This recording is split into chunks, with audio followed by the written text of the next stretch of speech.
दृष्टि आईएएस के audio article programme में आपका स्वागत है। आज का ऑडियो आर्टिकल पाकिस्तानी अखबार डॉन में प्रकाशित लेख एससीओज न्यू मेंबर्स और द इंडियन एक्सप्रेस में छपे संपादकीय द राइट बैलेंस के सम्मिलित सारांश पर आधारित है। इसमें टीम दृष्टि के इनपुट भी शामिल हैं। यह ऑडियो आर्टिकल सामान्य अध्ययन प्रश्न पत्र 2 के अंतर्राष्ट्रीय खंड से जुड़ा हुआ है। तो आइए लेख की शुरुआत करते हैं। शंघाई सहयोग संगठन में भारत के शामिल होने के मायने। अंतर्राष्ट्रीय राजनीति में एक नया मंजर तब देखने को मिला जब भारत और पाकिस्तान दोनों को चीन और रूस के प्रभुत्व वाले शंघाई सहयोग संगठन में पूर्ण सदस्यता हासिल हो गई। कई लोगों को यह निर्णय नागवार लग सकता है तो कईयों को खुशगवार। कई विश्लेषक इससे विचलित हो सकते हैं तो कई मुतमईन। अधिकांश राजनयिक इसे भारत की उपलब्धि मानते हैं तो कुछ विदेश नीति का रॉन्ग टर्न मूव। कुल मिलाकर एससीओ में भारत की मेंबरशिप को लेकर चर्चा का बाजार गर्म है। इसलिए सवाल उठता है कि शंघाई सहयोग संगठन में भारत के शामिल होने के क्या मायने हैं। क्या यह भारत की कूटनीतिक सफलता है या फिर ओबोर की ट्रेन छूट जाने की भरपाई? क्या इससे भारत को अपने क्षेत्रीय वैश्विक हितों को साधने में मदद मिलेगी या फिर चीन पाकिस्तान का संगठित दबाव झेलने को मिलेगा? आखिर वह कौन सी ऐसी मजबूरी है कि एक म्यान में भारत और पाकिस्तान तथा भारत और चीन जैसी दो तलवारें रहने को विवश हैं? क्या एससीओ अमेरिका केंद्रित पश्चिमी देशों के संगठन नाटो का एशियाई जवाब है?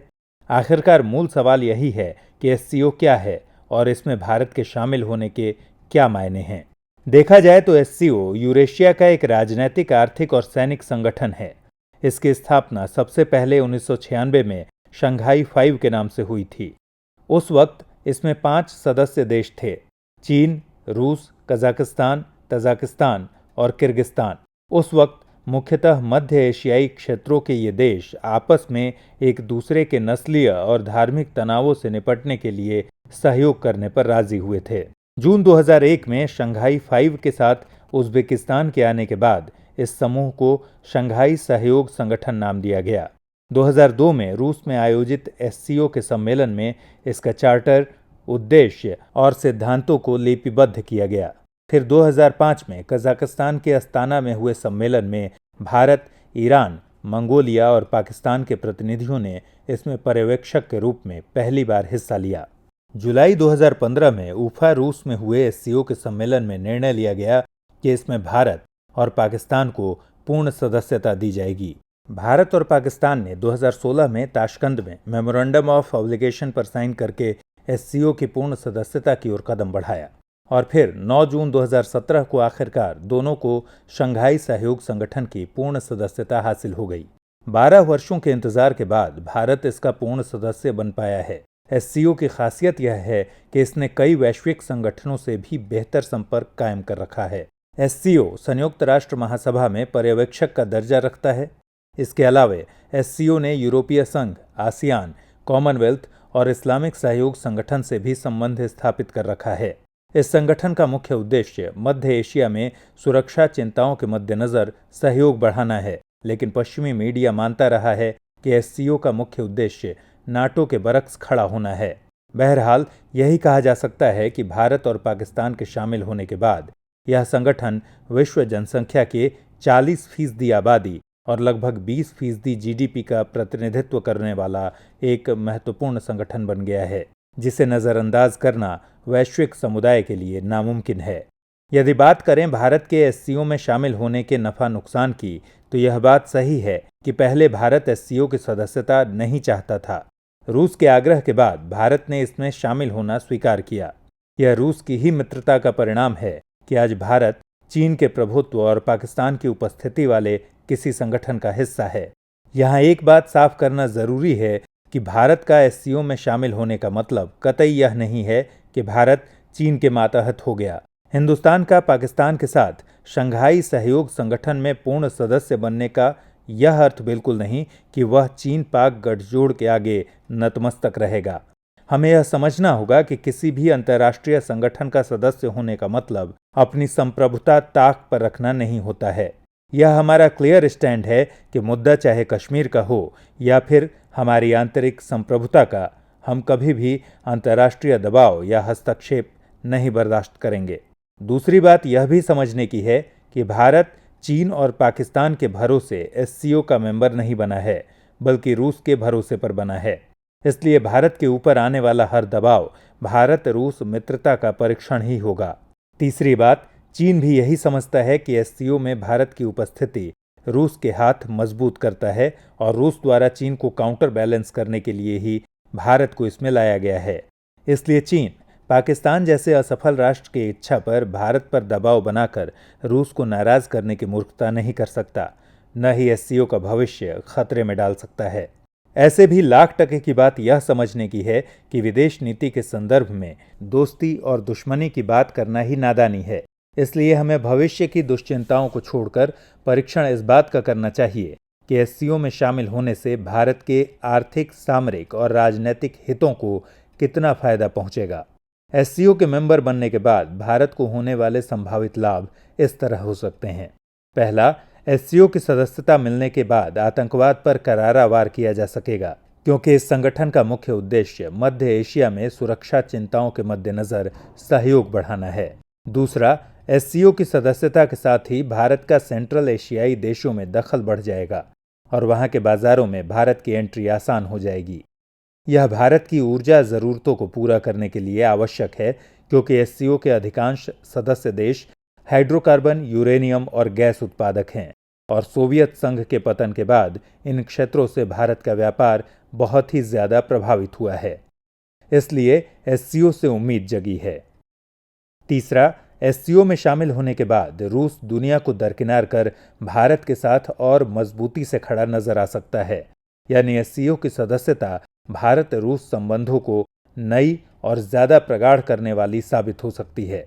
चौथा फायदा है कि भारत को इससे मध्य एशिया की चुनौतियों और समस्याओं में महत्वपूर्ण भूमिका निभाने का मौका मिलेगा और वह अपने आप को एक क्षेत्रीय ताकत के तौर पर पेश कर पाएगा।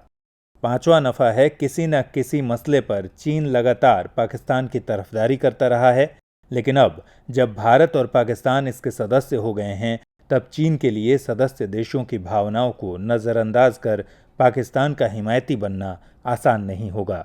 भारत के खिलाफ पाकिस्तान लगातार आतंकवाद को बढ़ावा देता रहा है, लेकिन इस संगठन में शामिल होने के बावजूद अगर वह अपनी हरकतों से बाज नहीं आता तो भारत के पास उस पर दबाव बनाने का बड़ा मौका और मंच एससीओ रहेगा। भारत एससीओ के क्षेत्रीय आतंकवाद रोधी ढांचा यानी रैट्स से रक्षा सुरक्षा सहयोग मजबूत करेगा। भारत को एक फायदा यह भी हो सकता है कि एससीओ की कार्यवाहियों से यदि मध्य एशिया में आतंकवाद से छुटकारा मिलता है तो अफगानिस्तान में स्थायित्व आएगा, जिससे भारत को लाभ हो सकता है, क्योंकि अफगानिस्तान में भारत का निवेश बेहद ज़्यादा है और अफगानिस्तान भारत के लिए सामरिक महत्व का देश है। इन सब के बावजूद भारत यदि अपने सफल और संयमित कूटनीति का परिचय दे तो चीन के प्रभुत्व वाले संगठन में ही रूस के सहयोग से चीन को मात दी जा सकती है, चाहे वह ओबोर हो या सीपेक गलियारा। यानी इस लिहाज से भी एससीओ में भारत की मेंबरशिप लाभप्रद हो सकती है। इस तरह देखा जाए तो एससीओ में शामिल होने के पीछे भारत का उद्देश्य कई लाभदायक संभावनाओं से घिरा है, जो कि गलत भी नहीं है। फिर भी भारत की विदेश नीति को कई विश्लेषक इस आधार पर कोसते नजर आते हैं कि ओबोर में शामिल न होकर ओबोर की चीनी महत्वाकांक्षा को आगे बढ़ाने वाले संगठन में शामिल होना कहाँ की समझदारी है। गुड़ खाएं और गुलगुले से परहेज वाली भारत की यह कूटनीति क्या रॉन्ग टर्न तो नहीं ले रही? दरअसल यह समझदारी का फेर है। ओबोर और एससीओ को एक नहीं माना जा सकता। ओबोर या सीपेक एक परियोजना है, जबकि एससीओ एक संगठन है। ओबोर को लेकर भारत का विरोध उसके सीपेक गलियारे के पाक अधिकृत कश्मीर से होकर जाने के कारण है। ओबोर और सीपेक का विरोध भारत अपनी संप्रभुता और सुरक्षा पर मंडराने वाले खतरे के कारण करता है, न कि भारत एशियाई कनेक्टिविटी को बाधित करना चाहता है। यह बात खुद प्रधानमंत्री ने एससीओ के मंच से अस्ताना कजाकिस्तान में कही। इसलिए ओबोर में शामिल नहीं होने से एससीओ की तुलना किया जाना सही नहीं है। यह बात सच है कि एससीओ की भावना ओबोर को पूरा करने में समाहित है, लेकिन यह बात भी सच है कि यही वह मंच है जहां भारत ओबोर और सीपेक कॉरिडोर को लेकर सदस्य देशों को अपनी चिंताओं से अवगत करा सकता है। यही वह प्लेटफॉर्म है जहां भारत चीन और पाकिस्तान की भारत विरोधी गतिविधियों का विरोध कर सकता है। इसलिए ओबोर और एससीओ के मामले में गुड़ और गुलगुले की कहावत कहीं से भी सही प्रतीत नहीं हो सकती। एससीओ की सदस्यता भारतीय विदेश नीति का रॉन्ग टर्न नहीं बल्कि बेस्ट राइट टर्न है। बस इस मंच को हम किस तरह से इस्तेमाल करते हैं यह उसी पर निर्भर करता है। जहां तक बात है भारत के इसमें शामिल होने से होने वाले नुकसान की, तो यह भविष्य के गर्त में छुपा है कि फायदा होगा या नुकसान। फिर भी हमें यह नहीं भूलना चाहिए कि अंतर्राष्ट्रीय कूटनीतिक संबंधों में लाभ हानि का आकलन सिर्फ सदस्यता से नहीं बल्कि अंतर्राष्ट्रीय परिस्थितियों, राजनयिक व्यवहारों और कूटनीतिक कुशलता पर भी निर्भर करता है। इसलिए इसे समग्रता में देखने की जरूरत है। यह बात बिल्कुल सच है कि भारत के एससीओ में शामिल होने के बावजूद भी पाकिस्तान या चीन भारत विरोध का अपना रुख नहीं छोड़ेंगे। लेकिन यह भी सच है कि भारत कभी भी इस गठजोड़ के आगे नतमस्तक नहीं हो सकता। एससीओ में एकाध मोर्चे पर भारत को मात मिल सकती है, लेकिन यदि भारत सिर्फ मध्य एशिया से अपनी ऊर्जा जरूरतों को पूरा कर पाया या तापी परियोजना का ही लाभार्थी बन पाया तो यह सदस्यता घाटे का सौदा तो बिल्कुल नहीं कहा जा सकता। इसलिए भारत की एससीओ सदस्यता को एकांगी चश्मे से देखना बंद करना होगा। अंत में समस्त चर्चा का सार यही है कि एससीओ में भारत की सदस्यता उचित ही है। इसे नकारात्मक नजरिए से देखना जायज नहीं है। हाँ, यह देखना जरूर दिलचस्प होगा कि भारत इस प्लेटफॉर्म का उपयोग किस तरह अपने आर्थिक, राजनैतिक, सामरिक और सुरक्षात्मक हित को साधने में कर पाता है। यही भारत की एससीओ सदस्यता की सार्थकता को सिद्ध करेगा। आइए अब जल्दी से नोट कीजिए इस आर्टिकल से जुड़ा हुआ सवाल। सवाल है, शंघाई सहयोग संगठन के कार्यदायित्व और उद्देश्यों को स्पष्ट करते हुए मूल्यांकन करें कि भारत द्वारा इसकी पूर्ण सदस्यता हासिल करना उचित है अथवा नहीं। युक्तिसंगत उत्तर दीजिए।